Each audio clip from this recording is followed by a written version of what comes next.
faut prouver que, d'abord, pour des sociétés, pas à l'origine de la mort pas à de leur l'origine, parce qu'il y a les histoires de sorcellerie, de plein d'autres choses. Et puis, donc, souvent, je sais aussi qu'en Côte d'Ivoire, chez des ethnies, il faut pleurer. Là, on vous en parle, hein, il y a les pleureuses. Et puis, vous parlez aussi de mise en scène. Oui.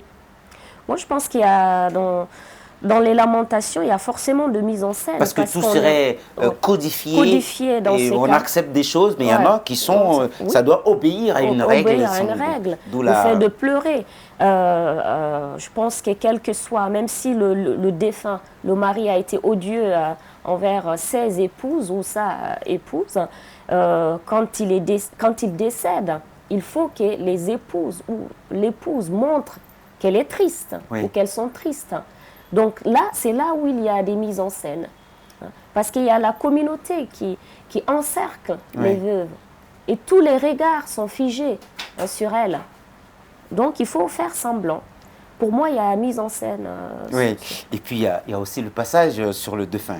Ce n'est pas toujours forcément agréable de parler de la mort, de côtoyer la mort, même si c'est à travers une lecture. Mais c'est frappant, c'est intéressant parce que dans votre ouvrage aussi, on parle de la mort, de la purification, les rituels pour le bain et comment tout cela se fait. Pour les Peuls, et vous expliquez, et donc le fait de relier, par exemple, de tenir droit le défunt, et c'est des gens qui ont la formation qu'ils font, c'est pas non plus pas tout le monde qui le fait, et parce que ça obéit à un rituel qui est aussi, et même là aussi, il y a toujours l'interrogation qui revient de savoir est-ce que c'est seulement avec l'islam ou c'est antérieur à l'islam? Exactement, à chaque fois j'ai ces questions. Bien entendu, si je vous dis que j'ai eu toutes les réponses, ça serait vous mentir. Puisque les informateurs souvent me disent, quand je pose la question depuis quand date telle ou telle pratique, ils me disent Kokofina Atawa. Donc c'est ce qu'on a trouvé au réveil, enfin c'est la tradition sur nous. Donc c'est extrêmement difficile de faire, de distinguer les pratiques ancestrales Peuls avec les pratiques liées à l'islam. Et là, par contre, la sourate Al-Fatiha qui est récitée, donc ça déjà nous donne une réponse puisque c'est la première sourate du Coran. Et donc, ça, voilà, c'est clair. C'est très intéressant. Vous avez aussi dit que alors vous êtes d'origine Peul, donc forcément, vous en comprenez le langage. Ça vous a pas porté malheur, parce qu'effectivement, dans les traductions, une fois que vous avez recueilli le premier matériau avec donc la caméra, des fois, vous-même, vous traduisiez. Hein. Alors, donc, on parlait du défunt, effectivement, il y a beaucoup de petites choses, comme ça, des petites choses, je dis, hein, entre guillemets, je fais très attention à ce que je dis, mais il y a des choses intéressantes, je dis, des détails, des éléments qu'on pourrait considérer, en tout cas, que le lecteur que je suis pourrait considérer comme détails, mais qui, la manière dont c'est abordé dans votre ouvrage, nous renvoie à des choses qui nous instruisent. Et j'ai envie de dire à nos téléspectateurs, en tout cas, veuvage féminin et sacrifice d'animaux dans le Fouta Djallon donc de Yacine, on recommande l'ouvrage à tous nos téléspectateurs parce qu'effectivement, nous, ça continue à bousculer dans ma tête en interrogation. Il y en a des choses qu'on découvre effectivement qui nous émerveillent et puis qui nous questionnent aussi sur certaines choses et souvent qu'on connaît et puis d'autres aussi qu'on découvre parce qu'effectivement, quand il y a décès, je veux dire, c'est pas tous les membres de la communauté donc qui vont être, par exemple, au niveau du bain mortuaire. C'est pas tout le monde. Et puis donc il y a c'est vraiment le sujet est un sujet qui rentre dans l'intimité. Donc du coup, je veux dire, de façon vague, on sait des choses, mais précisément comment ça se fait, c'est pas tout le monde qui sait. Et là aussi, ça reste intéressant pour nous, je veux dire nous Africains, mais pour tout le monde, mais aussi même pour des personnes qui appartiendraient à la communauté Peul. Parce qu'il n'est pas donné à tout le monde de toucher à un corps. Et là, l'étude nous fournit non seulement le comment on s'occupe, par exemple, pour parler du défunt, comment on s'occupe du défunt, mais aussi de pourquoi, parce qu'il y a les explications, etc., avec chaque fois des liens avec d'autres communautés. Et puis, on découvre aussi dans votre travail, et ça c'est intéressant, que il y a ce que je peux appeler peut-être des invariants culturels. Il y a des choses, c'est différent selon qu'on soit chez les Dogons, parce que vous citez beaucoup, ou chez les Peuls, mais des fois, il y a des choses qui sont communes. Oui, oui, c'est ça aussi, je suis toujours dans ce besoin de comparer. D'ailleurs, ma thèse doctorale, qui va paraître en 2020, traitera aussi ces questions-là, puisque j'ai quitté ma zone de confort, qui est la Guinée, pour aller au Tchad. Et donc, ma thèse, toujours sur les Peuls, puisque je trouve qu'il y a beaucoup de sujets à aborder. Et donc, pour cette thèse, j'ai essayé de mettre en relief également plusieurs aspects concernant à la fois les Peuls sédentaires de Guinée avec les Peuls nomades et semi-nomades du Tchad. Donc, je pense qu'en comparant, pour revenir à votre remarque, en comparant, on voit mieux les choses en fait. On fait une analyse beaucoup plus judicieuse que si on restait juste sur une zone. Uniquement. Alors, et puis il y a quelque chose aussi que j'ai relevé très rapidement. Je veux peut-être vous entendre là-dessus. Vous dites dans l'ouvrage un passage où vous indiquez que n'eût été par rapport aux lamentations, aux pleurs et tout ça, de veuves, à un moment donné, enfin même pas que de veuves, de la famille en gros, même de la communauté, vous dites que les pleurs, c'est pas synchro. Non. Et puis, que n'eût été le respect pour les morts, on aurait dit que c'est une cacophonie. Oui, c'est vrai. C'est vrai. D'ailleurs, en fait, tout est millimétré, si j'ose dire. Il y a un moment, la première lamentation, c'est des cris où tout le monde pour annoncer la mort. Ensuite, il y a un moment, d'ailleurs, quand le Feondoro, c'est-à-dire celui qui purifie le corps du cadavre, arrive. Quand il arrive, on demande aux gens de se taire, de ne plus pleurer. Et quand il termine son boulot, qu'il part, et après les pleurs reviennent. En fait, il y a différentes étapes comme ça qui se succèdent. Oui, avec toujours, je veux dire, avec toujours au cœur le symbolique. Exact. Ça, c'est très présent et c'est très fort. Et d'ailleurs, c'est une espèce de symbolique qui résulte de la fusion entre ce qu'on peut appeler tradition et religion. C'est ça, c'est exactement ça. C'est bien résumé. Ah oui.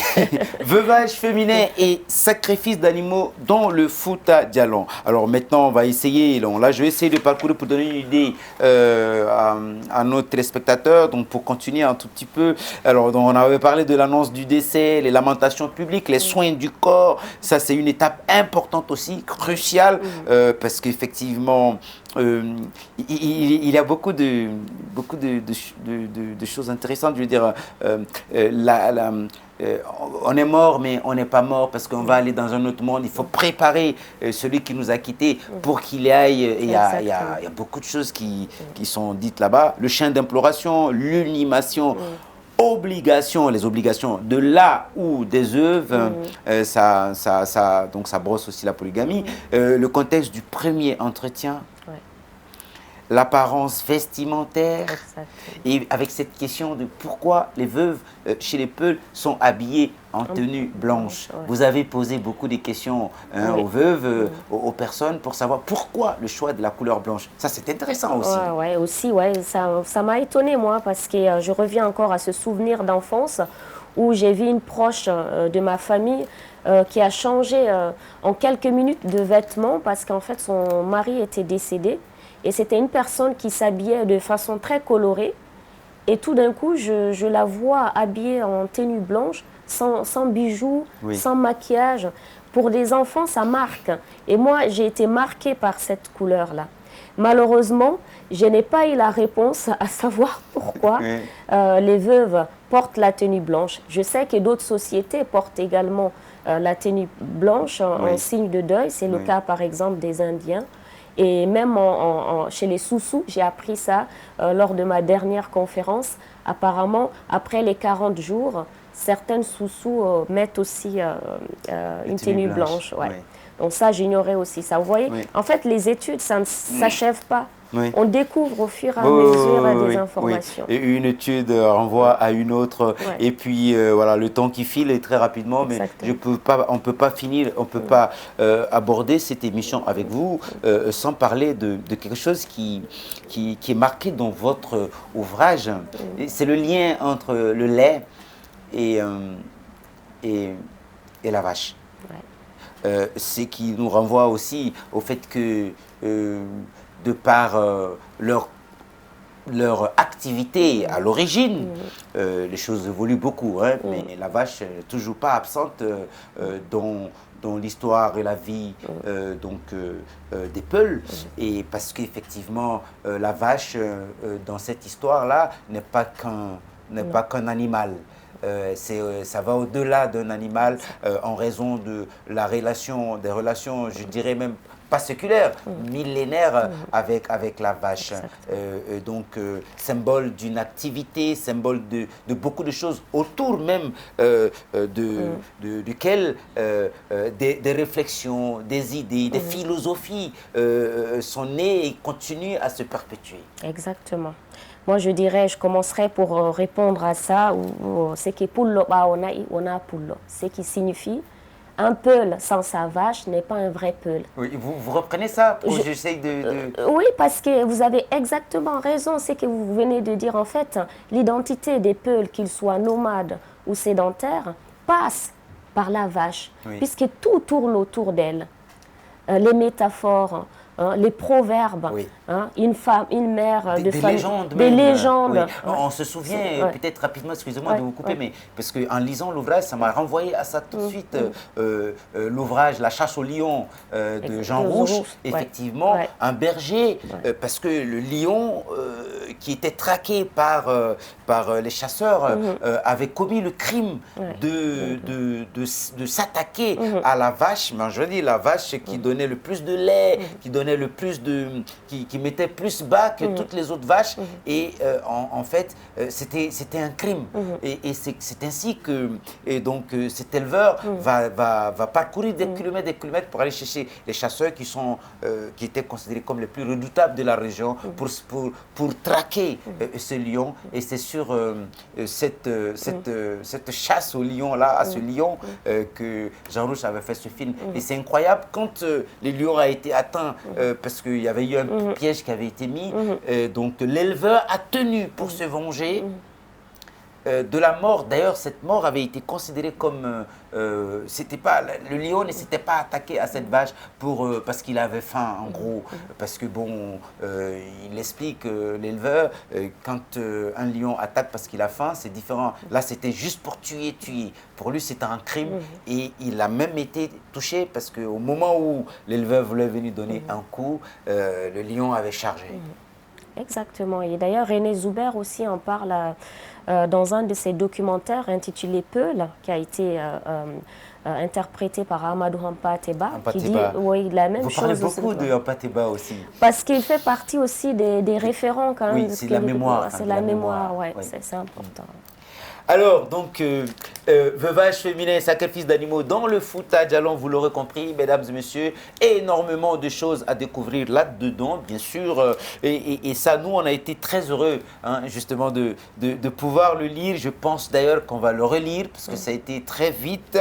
Et puis, bon, après, on a parlé de l'apparence vestimentaire pour les veuves. Il s'agit des veuves aussi, en première partie, les toilettes et ablutions, le rapport aux hommes, hommes. Oui. Voilà, les hommes reviennent. Hein. Le veuvage masculin, vous en parlez très rapidement. Esquisse d'interprétation générale. Ça, c'est intéressant. Et à chaque fois, il y en a, je crois, 2 ou 3 esquisses d'interprétation générale par rapport à la question du veuvage. Et puis, plus loin, il y a une esquisse d'interprétation générale pour ce qui concerne le sacrifice de la découpe de la viande, de comment c'est reparti. Parce que c'est pas un truc au hasard. En fait, c'est pas il y a une hiérarchisation. Une hiérarchisation. Qui se fait en fonction du statut de la communauté, de la famille. Oui. Et donc ça aussi, ça nous renseigne. Vous voyez, ce n'est qu'un découpage des différents morceaux de la vache, mais ça nous renseigne qui est le chef de la famille, par exemple, qui fait quoi au sein de la famille, de la communauté. Oui. Donc, et puis ici, il y a les prescriptions de l'islam, parce qu'on ne peut pas parler aussi on peut pas, qui du peul dit islam, d'une certaine façon. Pareil comme on dirait qui du peul dit la vache, à cause de l'histoire, mais qui du peul aussi dit islam, parce que c'est une communauté qui a une rencontre avec l'islam, qui a une relation avec l'islam qui date de très longtemps, effectivement. Et d'ailleurs, s'agissant de l'islam aussi, vous évoquez dans cette étude, et ça c'est intéressant, c'est-à-dire qu'on a l'impression souvent que l'islam, comme on le pratique maintenant, a toujours été comme ça. En gros, vous interrogez, enfin vous prévenez, vous nous informez effectivement que par l'observation, l'islam n'a pas été pratiqué comme c'est l'est maintenant, comme toujours. C'est-à-dire que c'est des vagues, les premières vagues, et après il y a eu une deuxième vague avec, voilà, en gros, je ne dis pas des modifications, mais c'était pas l'islam même aussi, son installation, son histoire, chez le Peul a une histoire aussi, fait dans le temps. Exactement, mais comme pour beaucoup d'autres pratiques, même en dehors de l'islam, c'est que les acteurs sociaux ne sont pas conscients que les traditions changent. Dans leur tête, c'est figé. Mais si on remonte, on voit forcément des différences. Ça ne se pratique pas de la même manière. Si j'avais une baguette magique, j'aurais aimé aussi voir les veuves d'il y a 100 ans. Et je suis convaincue que ça ne serait pas les mêmes pratiques, les mêmes ritualités qu'aujourd'hui. Tout à fait. Et d'ailleurs, pour appuyer cet exemple, il y a l'exemple du bâton. Le bâton du berger Peul, auquel bâton on pouvait... il y a aussi beaucoup de... L'imaginaire retient énormément de choses. Avec le bâton du berger, il peut faire des miracles. Il y a énormément de choses. C'est ça. C'est aussi... l'étude aussi nous renvoie à j'ai parlé de symbolique, c'est vraiment au cœur, mais c'est avec tous ces objets qui ne sont pas que des objets, parce qu'effectivement, derrière, il y a toute une philosophie. C'est ça aussi le travail que vous proposez aux lecteurs. Alors, et moi, voilà, là, j'avais noté ça. Et nous sommes à la page 52. On se permet tout dans cette émission de lire quand il y a des passages qui nous frappent. Vous me permettez. Avant de déshabiller le corps du défunt, on récite une sourate qui s'appelle Ayatal. Ensuite, on fait faire l'ablution normale du défunt. Après, on commence par laver le côté gauche de la tête du mort jusqu'au cou, à 3 reprises. On fait la même chose pour le côté droit de la tête. On continue par les membres du côté gauche jusqu'au coude à 3 reprises. Même chose pour le côté droit. On lave le ventre du défunt à 3 reprises. On tourne le dos du défunt et on le lave à 3 reprises. On finit par les pieds. L'eau qui reste dans la calebasse, on la prend et on verse quelques gouttes sur tout le corps du défunt. Certains disent que cette eau sur le corps du défunt après le lavage permet d'éviter qu'il sente mauvais avant son enterrement. Après le lavage du corps du mort, on lui met une culotte qui est présentée comme devant permettre au défunt de rejoindre l'au-delà dans la dignité. Enfin, on enveloppe le corps du défunt avec un linceul blanc. Fin de citation. C'est un extrait que l'on retrouve à la page 52, comme pour dire effectivement que tout ce qui est fait, les faits et gestes renvoient toujours à quelque chose. Il y a une explication, il y a une raison, voilà. Et puis comme ça, alors, on peut continuer comme ça en restant à la page 53. Ce point de vue se vérifie dans le cas des rites funéraires Peul. Rendre propre et rendre pur se disent par 3 expressions distinctes, dites-vous. D'abord, lotugol. Je ne sais pas si je prononce bien, vous me rectifiez. D'abord, lotugol. Lotugol. Lotugol est le verbe qui signifie laver une chose. Lotagol. Très bien. Se laver soi-même. Et il n'y a pas de contrainte à respecter. C'est le résultat qui compte, la propriété. Ensuite, lotagal, longal, désigne l'action accomplie lorsque, au contraire, on se soucie de procéder en exécutant des gestes précis. Et ce sont ces gestes qui garantissent en quelque sorte que le cadavre est soumis à purification. Ils correspondent à ceux accomplis selon les prescriptions de l'islam avant une prière, ablution, au sens où la toilette du corps progresse de la même façon, mais en commençant par la droite, visage, avant-bras, tête, oreille, pied. Tout est, voilà. Selon ce double point de vue, l'otugol ou l'otagol place l'individu au plan seulement matériel, physique, la propriété des êtres et des choses. Tandis que l'otagal longal le place au plan spirituel, en cela que la purification renvoie à des considérations métaphysiques, puisqu'il s'agit de préparer le défunt à affronter l'au-delà dans les conditions qu'on présume les meilleures. Autrement dit, sans rituel, on est dans la propriété. Avec rituel, on est dans la purification. Parce que c'est différent. Ça, c'est intéressant. Alors, c'est donc un plaisir pour nous de vous savoir toujours un peu plus nombreux à nous suivre. Parenthèse aujourd'hui consacrée exclusivement à l'ouvrage de Madame Yacine Kervela Mansaré. Donc, le titre, je répète, Veuvage féminin et sacrifice d'animaux dans le Fouta Djallon. Tradition en changement. À présent, mesdames et messieurs, ne quittez pas, l'émission n'est pas finie. On passe tout de suite à la rubrique marque-page.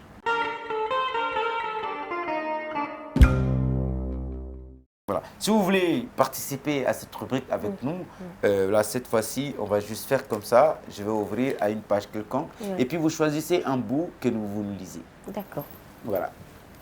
C'est un peu, c'est pas un rituel mortier, mais c'est un petit D'accord. rituel pour... D'accord, ben alors là, il y a le chapitre qui s'intitule « Temps suspendu, temps réglé ».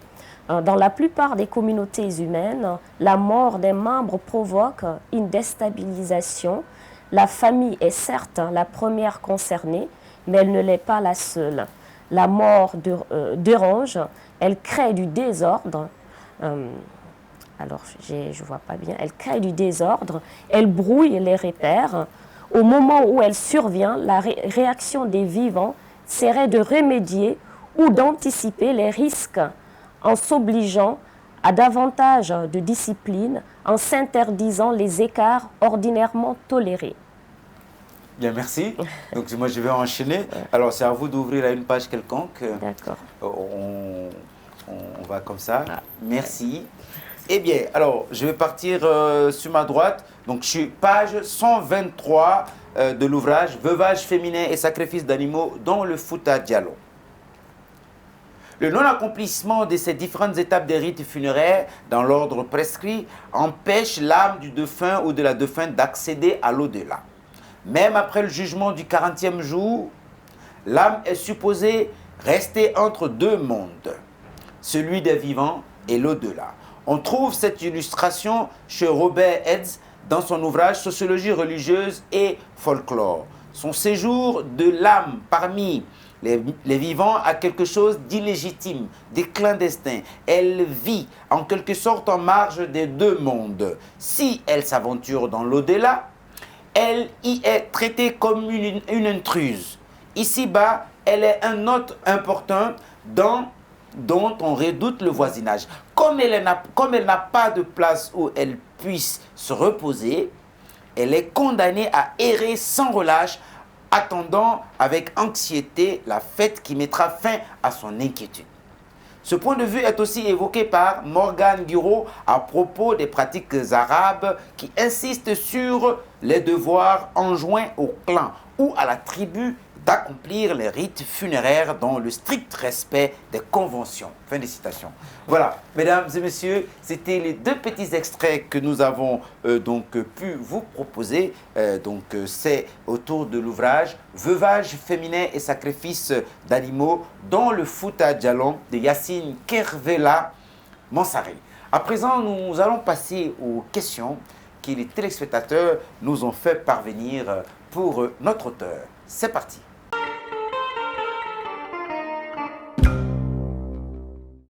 Yacine Kervela Mansaré, bonjour. Bonjour.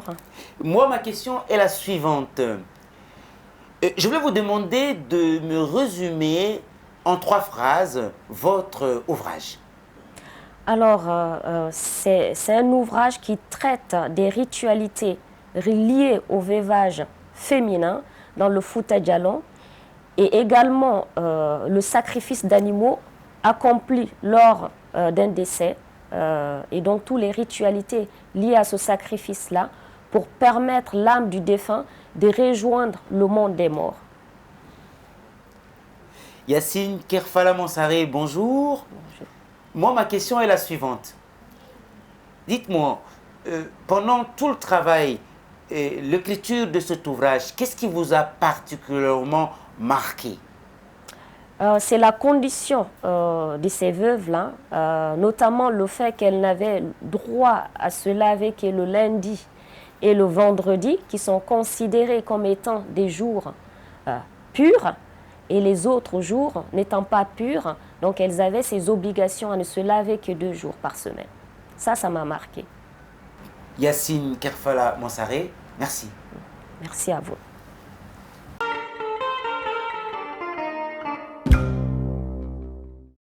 Merci donc de nous avoir suivis de bout en bout autour de l'ouvrage Veuvage féminin et sacrifice d'animaux dans le Fouta Djallon. Donc Yacine Kervela Mansaré nous a fait l'amitié de nous tenir compagnie. Merci à vous. J'en profite pour vous serrer la main encore une fois. Et puis on se donne rendez-vous la semaine prochaine avec un autre auteur et un autre ouvrage.